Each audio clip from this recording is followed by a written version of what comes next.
पंजाब में ख़ुसूसी तौर पर सैलाब की सूरत हाल है और ये सूरत हाल जो है वो ख़तरे की हद तक पहुँच चुकी है।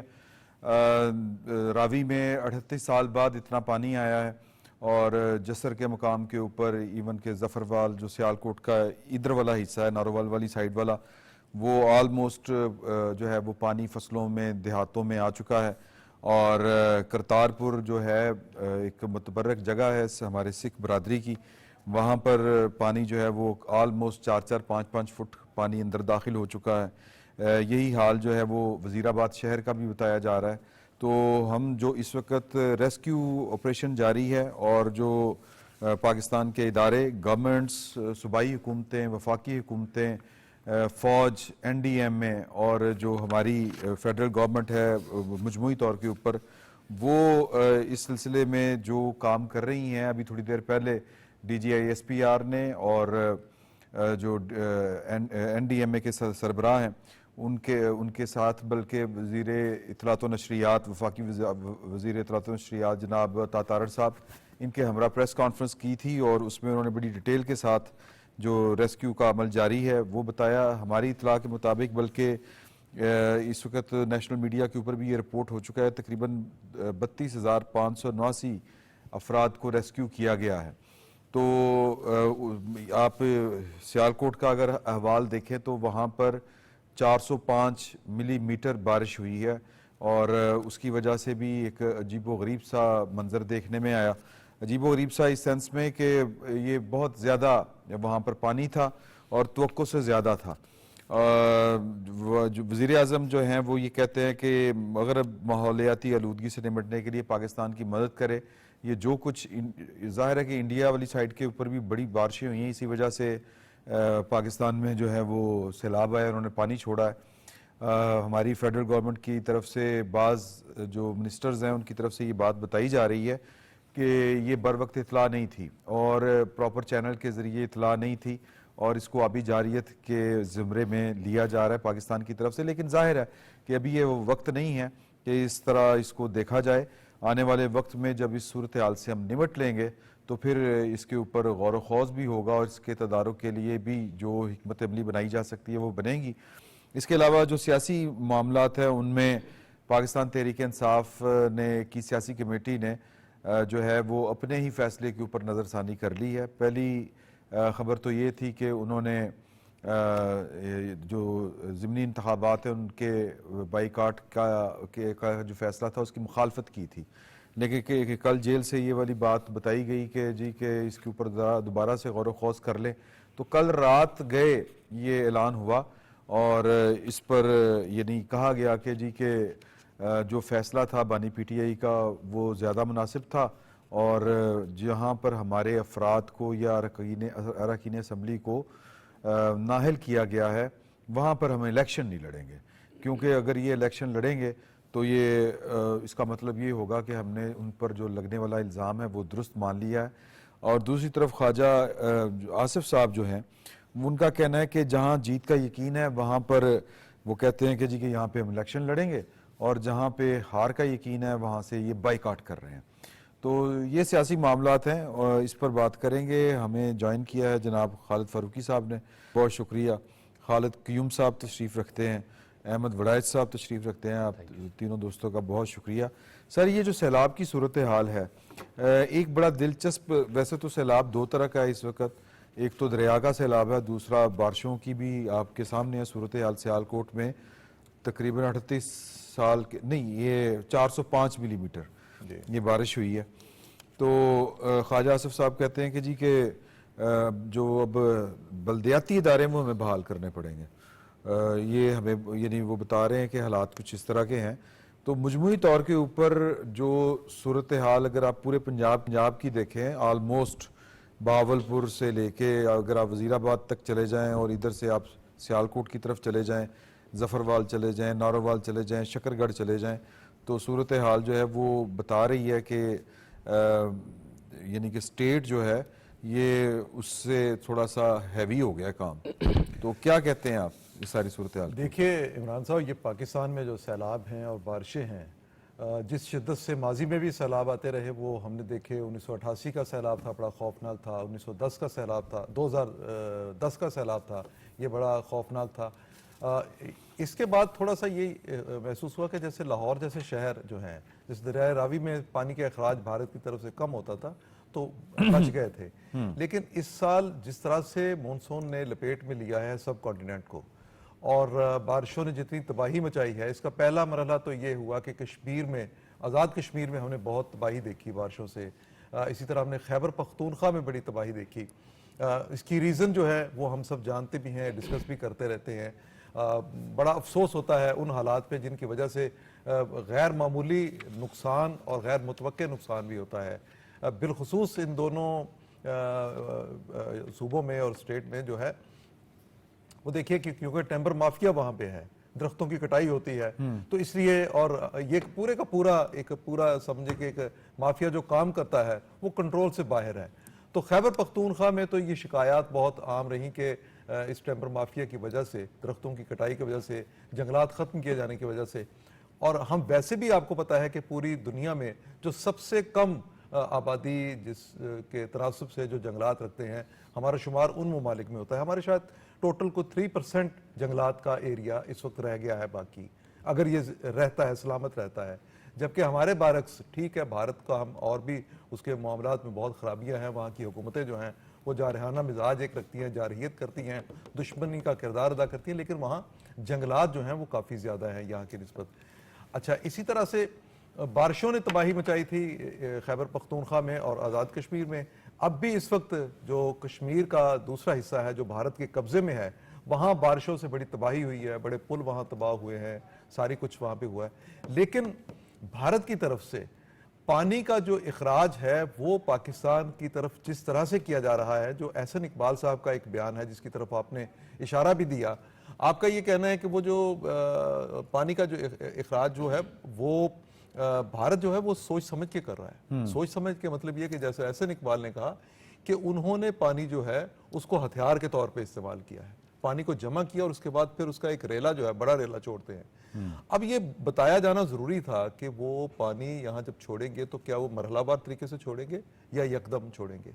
तो क्योंकि उन्होंने वो सिस्टम ही तोड़ दिया और आपको पता है कि सिंतास मायदे से वो वैसे भाग गए और बल्कि खिलाफ वर्जी के मुर्तकब हो रहे हैं और एक आलमी बड़े जुर्म का इर्तिकाब भारतीय हुकूमत जो है वो कर रही है। हमसाया मुल्क होने के नाते उन्हें हमें हर तरह की कुदरती आफात के बारे में जो उनको या किसी भी मुल्क को जब पेश की इतला होती है ना, तो दूसरे ममालिक को बिलखुसूस हमसाया ममालिक को। अच्छा, उन्होंने आपके कहने का मतलब है जरा तफसील से आगाह नहीं किया? बिल्कुल नहीं, उन्होंने आगाह किया। ये जो उन्होंने अपने हाई कमीशन के बिल्कुल उन्होंने आगाह नहीं किया। ये तो उनका एक अलर्ट वहां जारी हुआ था, जो अलर्ट उन्होंने मकबूजा कश्मीर के लिए जारी किया, जिसमें उन्होंने कुछ इलाकों में छुट्टी का ऐलान किया, कुछ ये किया, वो उसकी डिटेल हाई कमीशन में, भारतीय हाई कमीशन में आई। उससे पाकिस्तान का जो इंडस वाटर कमीशन है, अथॉरिटी कमीशन जो है, उसने ये नतीजा अखज़ किया और उसने अपने तौर पे जो इकदाम यहाँ पे लिए हैं ये वो इकदाम हैं। हम नहीं समझते कि भारत ने, पहली बात तो यह कि जो दरियाई सूरत हाल से बाखबर रखने वाला एक सिस्टम था उसको उन्होंने फाल किया है, उसके तहत उन्होंने हमें कोई इतला की है, नंबर एक। दूसरा ये हाई कमीशन वाला जो है ना, वो कहें कि जी हाई कमीशन ने ऐसा कुछ उन्होंने हम पे एहसान नहीं किया। बिल्कुल यही वजह है कि इस वक्त हमारे कम से कम 8 अजला जो हैं वो बदतरीन किस्म के सैलाब की जद में है और फौज हमारे 3 दरिया जो हैं, क्योंकि अब पानी का फ्लो जो है सभी दरियाओं का भारत से पाकिस्तान की तरफ आता है और फिर यहाँ से साउथ में जाके और दरिया सिंध की तरफ जाता है और दरिया सिंध में मिलके तो ये समंदर की तरफ जाता है।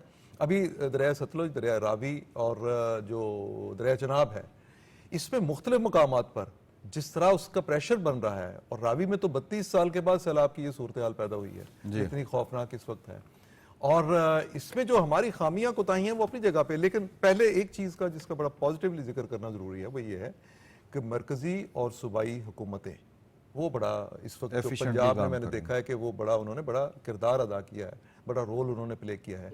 इसी तरह पाकिस्तान आर्मी जो है, पाकिस्तानी फौज के तमाम जो वो सारे के सारे पूरी तरह सपोर्टिंग हैं, जो अभी DGISPR ने भी जैसे बताया, तो वो तो हमेशा से हमने देखा जब भी किसी तरह की कोई कुदरती आफत आई तो उन्होंने बड़ा ताउन किया। 2 जवान शहीद हो चुके हैं। हाँ जी, उनके शहीद हो चुके और उन्होंने मतलब मखसूस कर दिया एक अमला। और हम अब तक देख रहे हैं कि हज़ारों खेमे जो हैं वो लोगों तक मुहैया उनको किए गए हैं।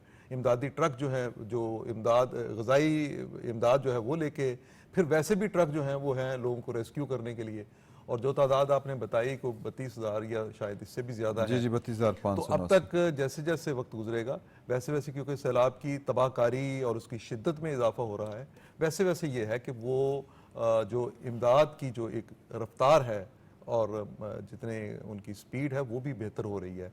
और ये सारा काम जो है, लेकिन मेरा अपना ये ख्याल है कि हमें इस पे अपने जो हुकूमतों को सैलाब गुजर जाने के बाद भी सूरत हाल का जायज़ा लेते रहना चाहिए कि जब लास्ट ईयर ये सैलाबी सूरत हाल पैदा हुई थी तो हमने क्या किया था।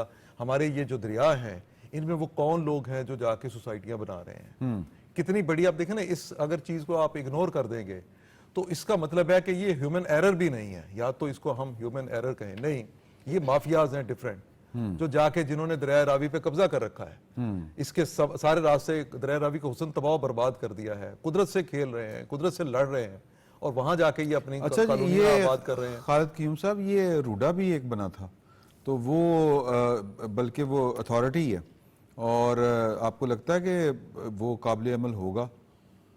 देखिए, पहली बात तो ये और है जो कि साबिक वज़ीर आज़म थे जो इन दिनों जेल में हैं, वो मौके के ऊपर जाके हाई कोर्ट ने कुछ स्टे ऑर्डर जारी किया था, मौके के ऊपर जाके उन्होंने खड़े होकर जो अल्फाज कहे थे कि ये रावी तो अब एक नाला है, जी बिल्कुल, इससे ज़्यादा और कुछ नहीं, और हमने इसमें पानी भरना है और वो एक झील सी बनानी है और ये करना है वो करना है। चूँकि इलाका जगह बहुत बड़ी है तो वहाँ पे वो, अब आपको क्या लगता है कि बन सकती हैं इस तरह की चीज़ें? देखिए कि पहली बात तो ये है कि ये जो दरिया हैं, दरियाओं का जो बेड है, रिवर बेड जिसको हम कहते हैं, वहाँ पर भी जो आबादियाँ हैं और सोसाइटीज़ हैं उनकी रोकथाम के लिए इकदाम होने चाहिए। और इसके साथ जो दरिया के किनारे हैं, रिवर बैंक जिनको कहते हैं हम, वहाँ पर भी जो है एक फासला जो है वो वाजे फासला जो है वो प्लानिंग के तहत जो है रखना चाहिए।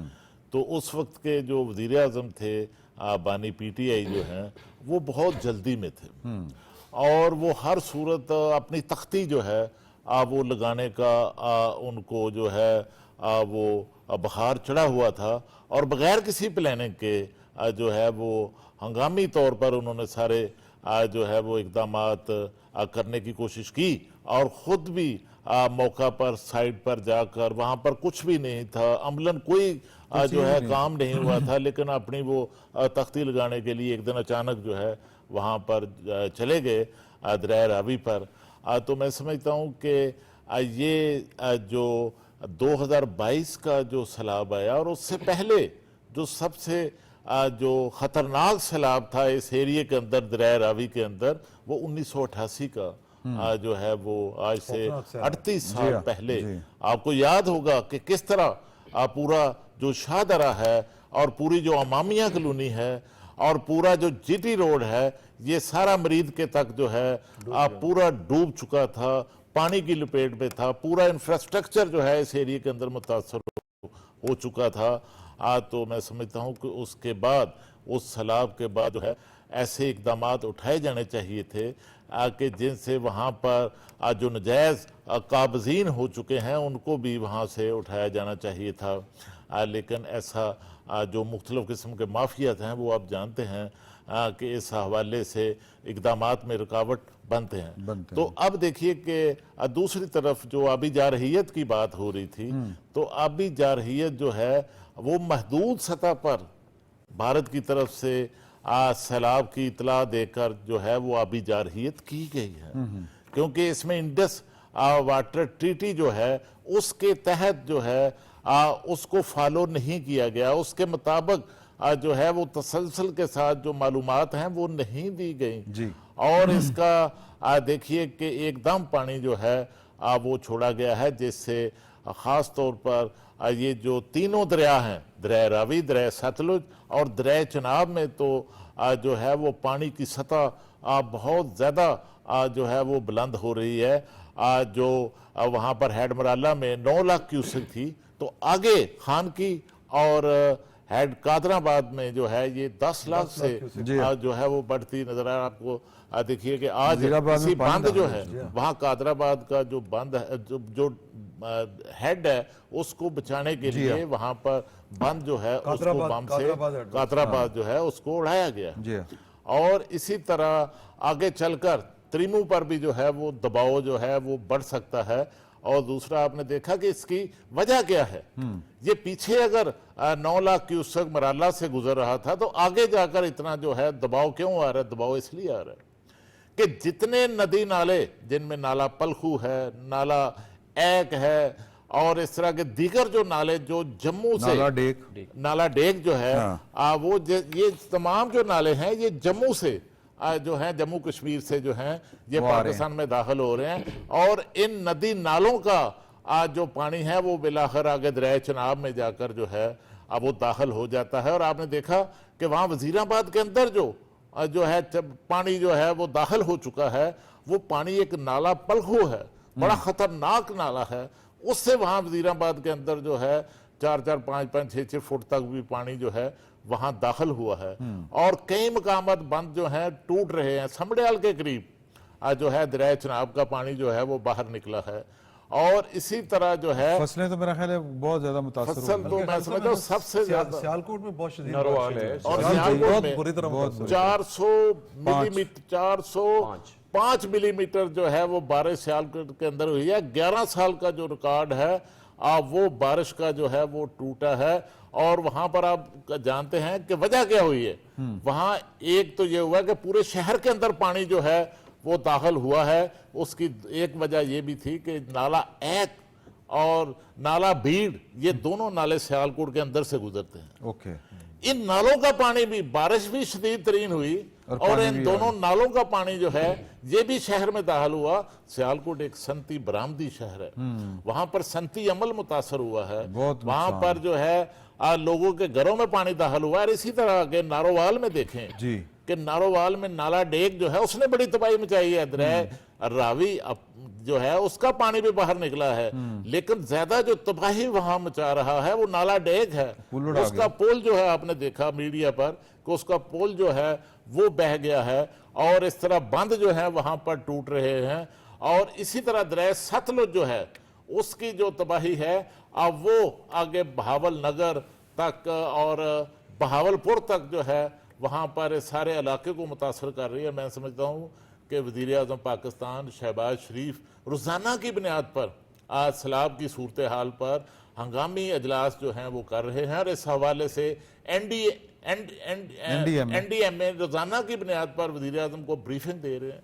और वहाँ पर जो सैलाबज़दा इलाके हैं वहाँ पर इमदादी कार्रवाइयों के लिए, रेस्क्यू की कार्रवाइयों के लिए तमाम इकदामात की वज़ीर आज़म खुद बराह रास्त जो है वो निगरानी कर रहे हैं। और जो फ़ौज पाकिस्तान की आपने बात की तो फ्रंट लाइन पर देखिए इस वक्त हमारी फ़ौज जो है ना सिर्फ दहशत गर्दों के खिलाफ लड़ रही है, ख्वारिज के खिलाफ लड़ रही है, बल्कि जो ये आबी दहशत गर्दी है, ये जो सैलाब की तबाहकारियां हैं इसका भी इम्पैक्ट क्या आएगा? ये भी बड़ा बिल्कुल सवाल है कि चलें अभी तो हम सैलाब से निपट रहे हैं तो ये मुहिम जोई का बेसिकली एक छोटी मोटी तो उन्होंने एक जो 10 मई को की जो शिकस्त थी उसका किसी ना किसी तरीके से बदला लेने की कोशिश की ना। अगर उस तरह नहीं लड़ सकते फौज के ये जो अभी आप बात कर रहे थे ना वो तो अहम साहब बात करेंगे। लेकिन ये है कि ये जो हम बात कर रहे थे कि भारत की तरफ से कोई महदूद पैमाने पर हमें इतला दे दी गई।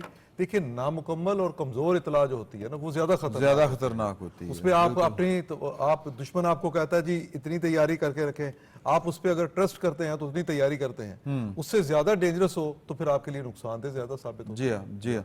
अच्छा अहमद साहब ये बताइएगा कि ख्वाजा आसिफ साहब ने कहा कि बल्दियाती इदारों को बहाल करना पड़ेगा, वो एक बारिश को लेकर उन्होंने बात की है।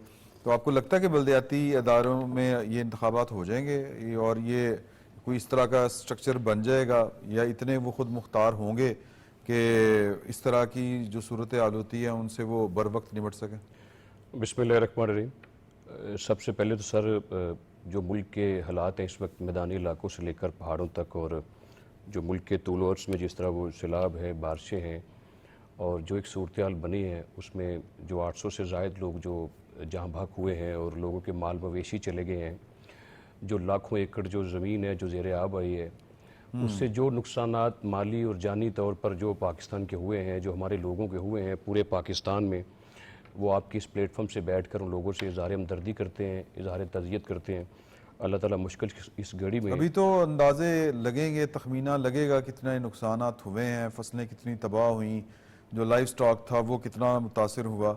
अभी तो बस निपट रहे हैं। एनडीएमए ने कोई आर्जी तौर पर तो कहा है आज के 5000 के करीब कोई मवेशी हैं और 5000 से ज़ायद जो मकानात हैं वो तबाह हुए हैं। इसका तहमीना तो बाद में ज़रूर लगाया जाएगा। तो अल्लाह ताला मुश्किल इस घड़ी में जो है वो सबको सलामत रखें। आमीन। दूसरी बात यह है सर कि जो हालात पैदा हुए हैं, जिस तरह आपने बल्दियाती इदारों की बात की है, तो यकीनी तौर पर जो लोकल गवर्नमेंट होती है, जो लोकल इदारे होते हैं, वो तो बर वक्त जो है वो आवाम के साथ राब्ते में रहते हैं। लेकिन हमने जो सियालकोट जिस तरह हमारा ज़िला भी है, उसमें हमने ये देखा है कि ये कोई 1976 के बाद ये इस तरह की बारिशें हुई हैं और ये इतना बड़ा पानी इकट्ठा होकर आया है।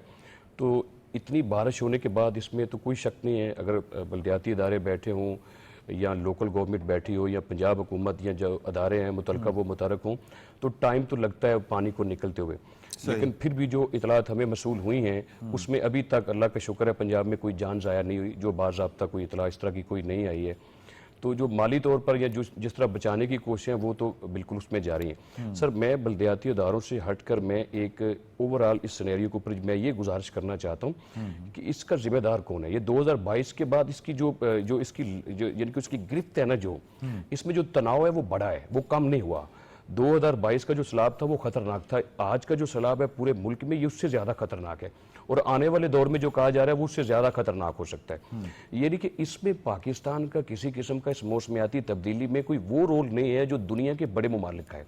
उसमें वज़ीर आज़म साहब ने बात की है जी, उसमें सर देखिए, इसमें देखिए कि पूरा जो यूरोपीय यूनियन है वो है, उसमें ब्राज़ील है, उसमें सऊदी अरेबिया है, उसमें भारत का तीसरा नंबर है सर उसमें कि मौसमियाती तब्दीली में, और हमारा जो हिस्सा है वो 0 पॉइंट्स यानी कि उससे भी कम है, एक हिस्से से कम है उसका, हमारा उसमें शामिल है। जी। तो इसमें जो जिम्मेदारान मुल्क हैं जिनकी वजह से ये मौसम चेंज हो रहा है, जो दर्जा हरारत बढ़ रहा है, जो क्लाउड ब्रस्ट हो रहे हैं, उसमें जो जिम्मेदार मुल्क हैं उनका यह हक बनता है कि वो उन ममालिक का साथ दें जो इसकी जद में आ रहे हैं। और पाकिस्तान उन 10 ममालिक में शामिल है जिसको ये सारी सूरत को फेस करना पड़ रहा है। आपको याद होगा 2022 के बाद सर 2023 में जिनीवा में एक कॉन्फ्रेंस हुई।